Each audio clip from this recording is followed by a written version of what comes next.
जय गजानन माऊली. भटकन टीव्हीत नितेश या यूट्यूब चॅनलवर आपल्या सर्वांचे हार्दिक स्वागत आहे. आज आपण संपूर्ण नाशिकमधील पौराणिक मंदिरे आणि पर्यटन स्थळे पाहणार आहोत.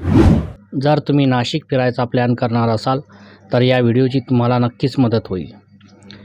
नाशिक शहर हे पौराणिकदृष्ट्या खूप महत्त्वाचे आहे, कारण येथेच भगवान श्रीराम, माता सीता आणि लक्ष्मणजी हे वनवासात असताना बराच वेळ राहिले होते.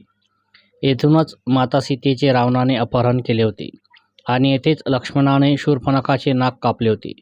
म्हणून या शहराचे नाव नाशिक असे पडल्याचे सांगितले जाते. नाशिकला पोहोचायचे असल्यास रेल्वे सगळ्यात बेस्ट आहे. आपण एस.टी. किंवा स्वतःच्या प्रायव्हेट गाडीनेही येऊ शकता. रेल्वे स्टेशनच्या बाहेरच नाशिक शहरात फिरायला सिटी बसेस आहेत. पंचवटी जाणारी सिटी बस पकडून आपण सरळ पंचवटी येथे उतरायचे आहे, कारण बरीचशी पौराणिक मंदिरे याच परिसरात आहे जी आपण पायी चालून पाहू शकतो.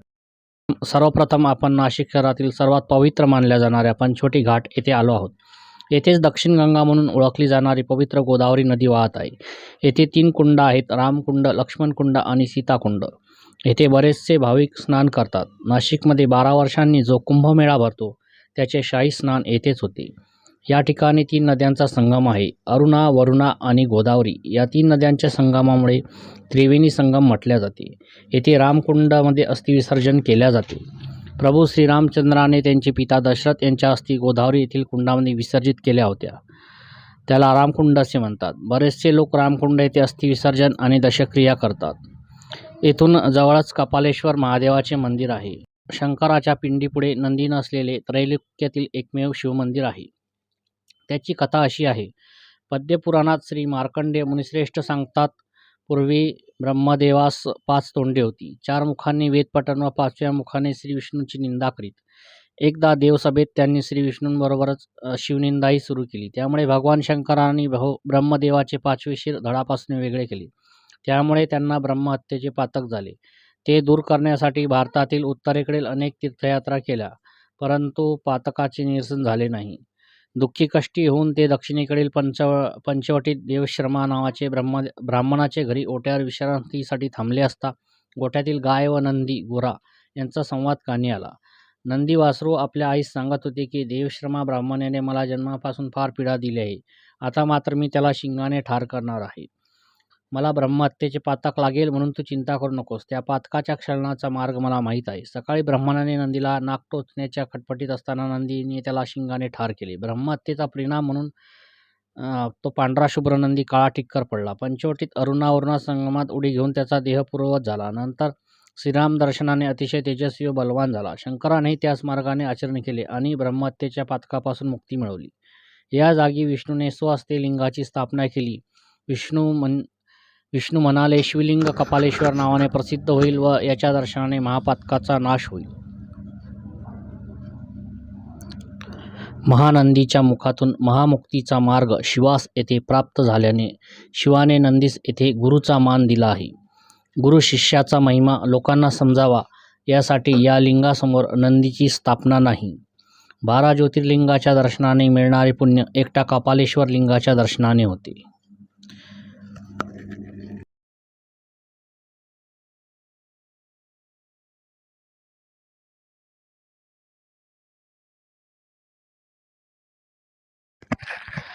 येथून जवळच गोरेराम मंदिर आहे. गोरेराम मंदिर हे श्रीमंत मुठे यांनी सुमारे 200 वर्षांपूर्वी बांधलेले आहे. संपूर्ण सागवानी लाकडात बांधलेले आहे. श्रीरामाची मूर्ती पांढऱ्या पाषाणात बनवलेली असल्यामुळे याला गोरेराम म्हणजेच आनंदरूपी व चैतन्यरूपी राम म्हणून ओळखले जाते. येथे श्री विष्णू मंदिर तथा श्री सत्यनारायण भगवानाची सुंदर व तेजस्वी मूर्तीची स्थापना केलेली आहे. गोरेराम मंदिरापासून जवळच काळाराम मंदिर आहे.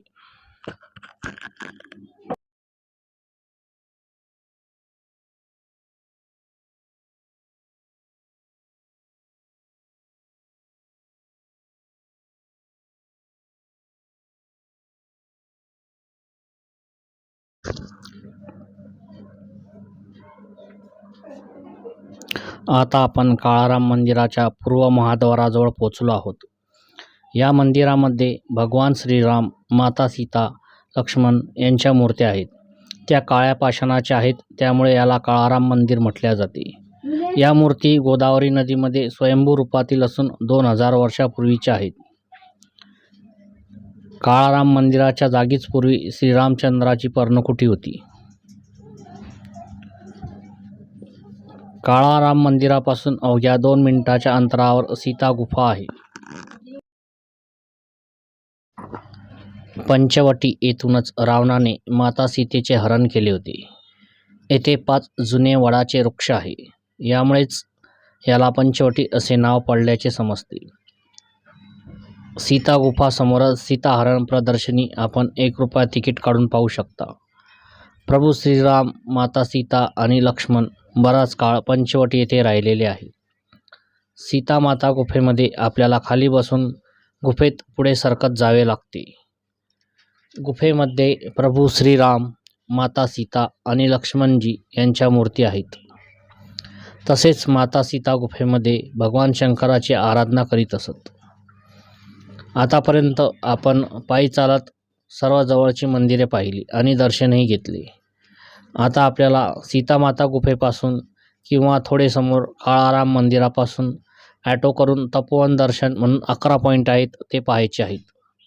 ॲटोवाले या पॉईंटचे स्पेशल ॲटोचे ₹250 ते ₹300 चार्ज घेतात. 1 तासाच्या आत हे पूर्ण पॉईंट पाहून होतात. शेअरिंग ॲटोचे ₹60 प्रति व्यक्तीप्रमाणे घेतले जातात. तर चला आता आपण या 11 पॉईंट पाहूया. त्यामधला पहिला पॉईंट हा प्रभू श्रीरामाची पर्णकुटी आहे. आता आपण पहिल्या पॉईंटला प्रभू श्रीरामाची पर्णकुटी येथे आलेलो आहोत. येथे लक्ष्मणाने लक्ष्मणरेखा केली होती. ती नदीच्या रूपात आहे. थोड्या अंतरावर काट्या मारुती मंदिर आहे.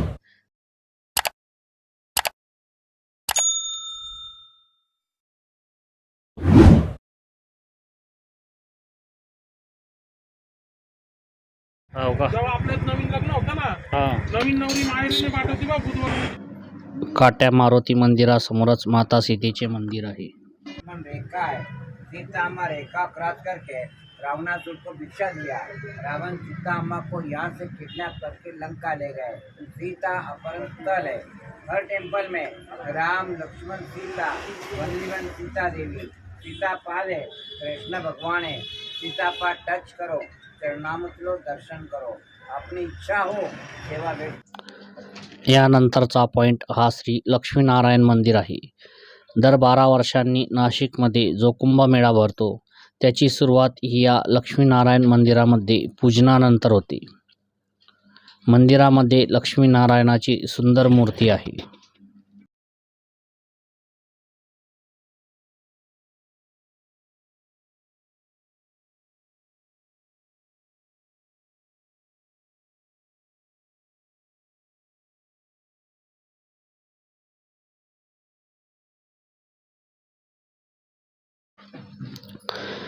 ह्यानंतरचा पॉईंट हा शेषनागाचे अवतार लक्ष्मणजी यांचे मंदिर आहे. येथेच लक्ष्मणाने रावणाची बहीण शूर्पणखा हिचे नाक कापले होते. त्यामुळे या शहराचे नाव नाशिक पडल्याचे सांगितले जाते.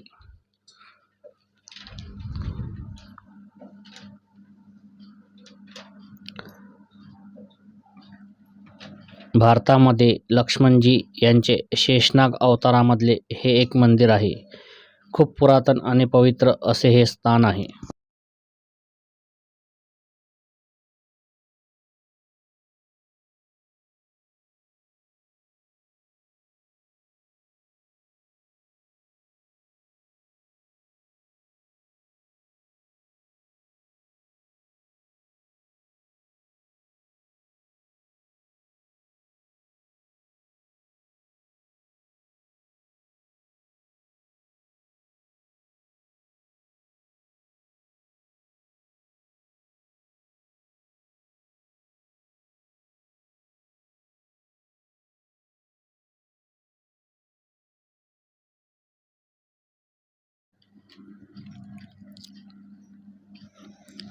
आता आपण रामसृष्टी उद्यान येथे आलो आहोत. येथे आपण प्रभू श्री रामचंद्राची भव्य मूर्ती पाहत आहोत. त्याच्या समोरच सर्व धर्म मंदिर आहे आणि यानंतरचा शेवटचा पॉइंट हा गोदावरी कपिला या दोन नद्यांचा संगम आहे तो आपण आता पाहणार आहोत.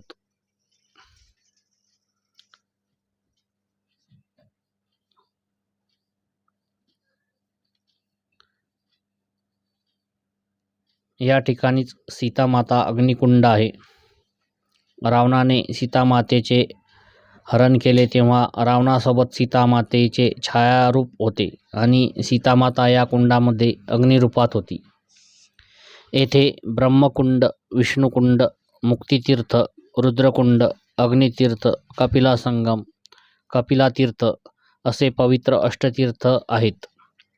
हे ठिकाण पंचवटीपासून 3 किलोमीटर अंतरावर आहे.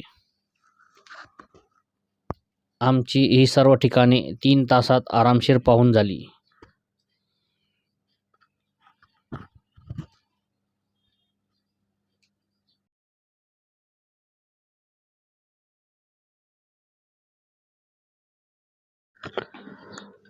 आता संध्याकाळचे 6 वाजत आले होते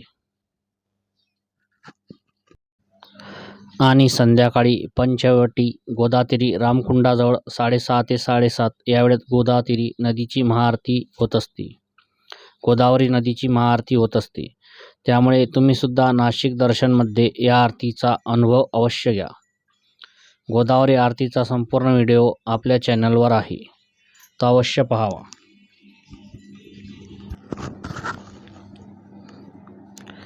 अशा प्रकारे दुपारी 3 ते 7:30 या वेळेत आमचे नाशिक दर्शन पूर्ण झाले. नाशिकमध्ये फिरायचे असेल तर 1 दिवस पुरेसा आहे. जर तुम्हाला त्र्यंबकेश्वर दर्शन करायचे असल्यास 2 दिवस लागतील. नाशिकपासून त्र्यंबकेश्वर 30 किलोमीटर अंतरावर आहे. आम्ही सकाळी वणीच्या सप्तशृंगी देवीचे दर्शन घेऊन दुपारी 2 वाजता नाशिकला पोहोचलो आणि जेवण करून 3 ते 7:30 या वेळेत ही संपूर्ण ठिकाणे पाहिली. नाशिकमध्ये राहायचे असल्यास पंचवटीजवळच अनेक हॉटेल्स आणि धर्मशाळा आहेत. 2 व्यक्तींचे रूम भाडे 500 ते 1000 पर्यंत आहे. जेवणासाठी पंचवटीजवळील हॉटेल मानस छान आहे. 160 रुपये पंजाबी थाळी आहे. यानंतरचा व्हिडिओ हा सप्तशृंगी देवीचा आहे, तो सुद्धा अवश्य पहा. व्हिडिओ आवडल्यास लाईक, शेअर आणि सबस्क्राईब करावा. जय गजानन, श्री गजानन, जय श्रीराम, हर हर महादेव.